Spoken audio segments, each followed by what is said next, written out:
आज उजनी धरणाच्या पाण्यावर तरंगता सोलार प्रोजेक्ट हा आपल्याकडे येणार आहे। आता मला मच्छीमार बांधव जर इथं समोर असतील तर त्यांनी जागरूकतेने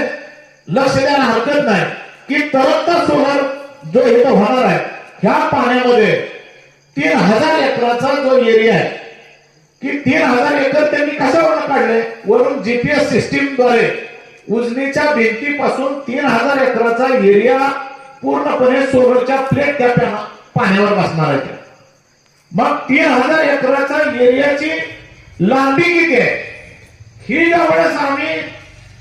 मीटिंग मध्ये ज्यावेळेस होतो त्यावेळेस काही विचारणा माझ्याकडनं ज्यावेळेस झाल्या त्यावेळेसची ती लांबी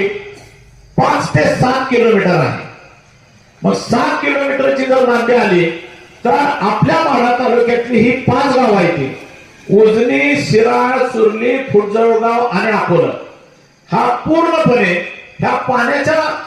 कडेचा सगळा हा 5 किलोमीटरचा 7 किलोमीटरचा पट्टा आणि प्लस पलीकड कांदळगावचं सगळं शिवार, हे सगळं शिवार प्रतिबंधित क्षेत्र म्हणून होणार, प्रोहिबिटेड क्षेत्र, की तिथं कोणालाही जायला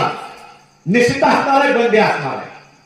अशा पद्धतीनं ह्या शासनाने आता तरंगता सोलर सिस्टीम काढलेली आहे। आणि मग 8 ऑक्टोबर 2025 ला एक जी आर आला शासनाचा